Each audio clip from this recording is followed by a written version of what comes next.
here, the hardest worker in the room. What's poppin'?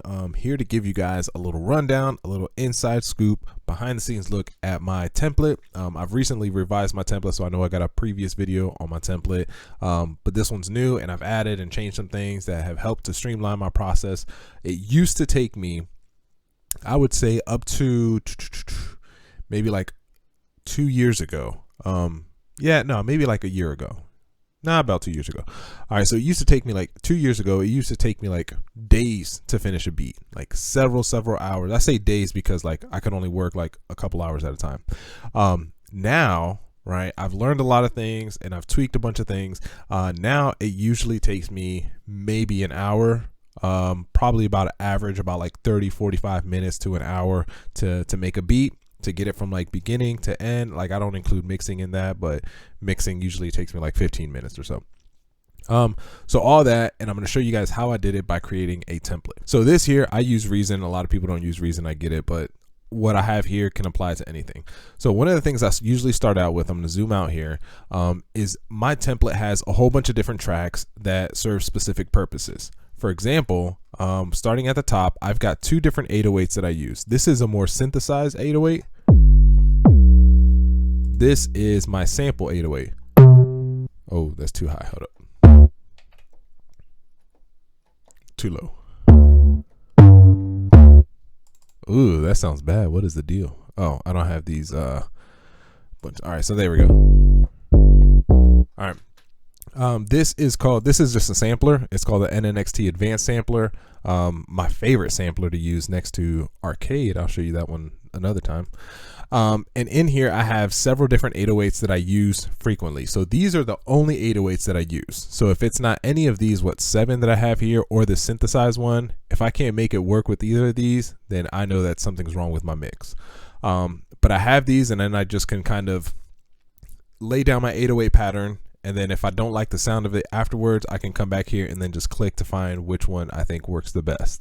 But that's a really good, quick, easy way for me to be able to lay down my pattern, my kick and my drum pattern, and my 808, and then be able to find a sound that works specifically for it.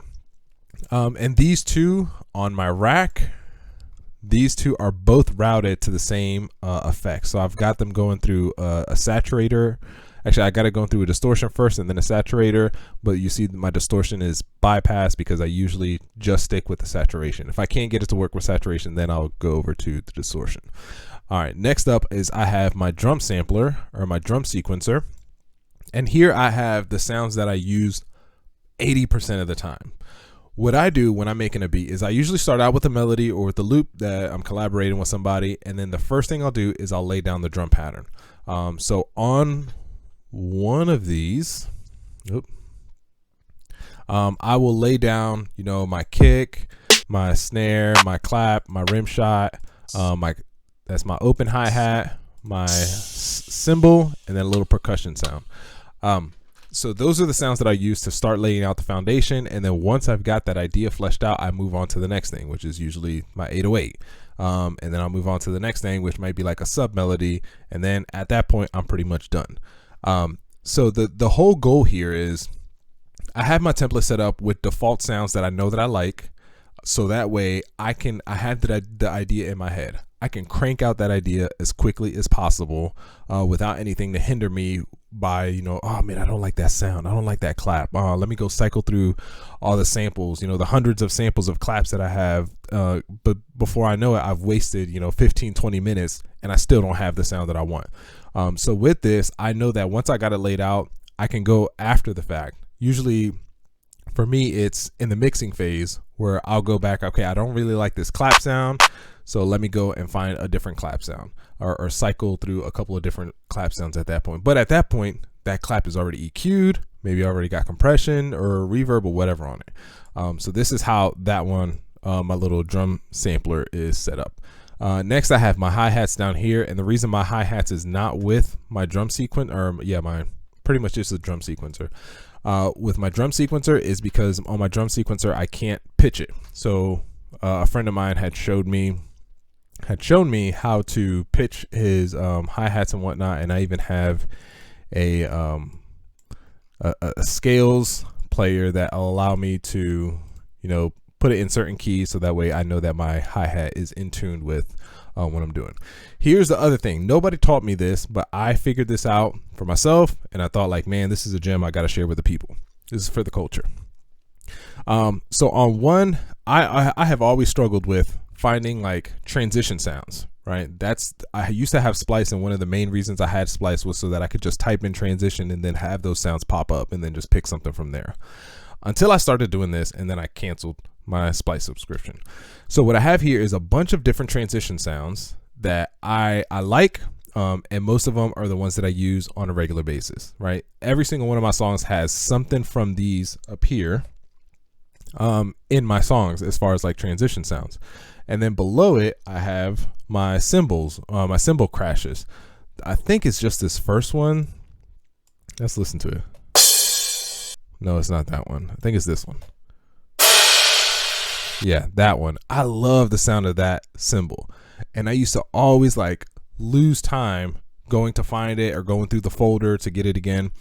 So now I just set it up in my template. So when I fire up my template, it's already there. And then I can just go through it and delete the ones that I'm not going to use, move stuff around to see like where it fits best and whatnot. So that saves a whole lot of time for me from searching for samples that are like very specific.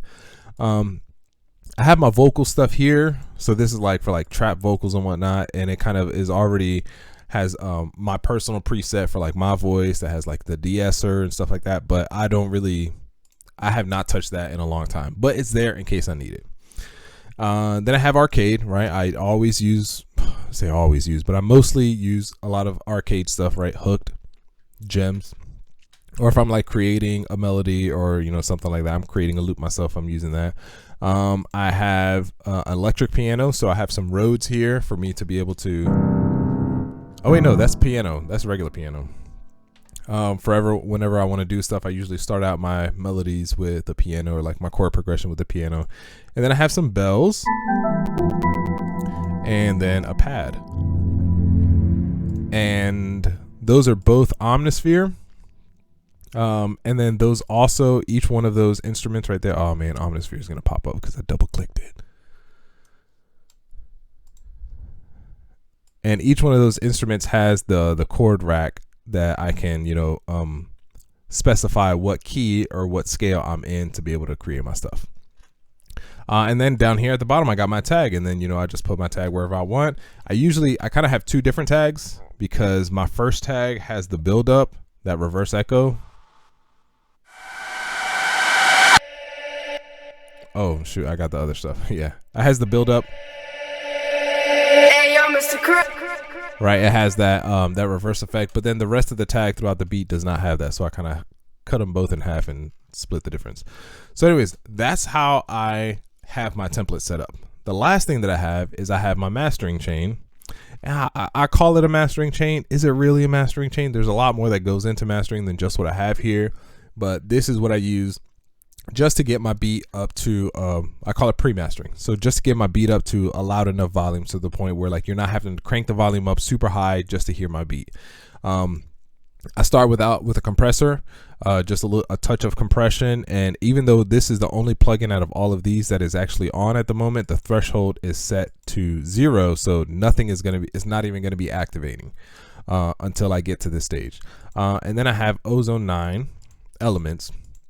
And this one is just for mid-side EQing, and this one is for the limiter that I use for the limiter. And I kind of separate those both because if I want to tweak one and not tweak the other, but it's just a little funky way that I know that you can go into one of them and it has the EQ, the imager, and then the limiter, but I just like to separate it out.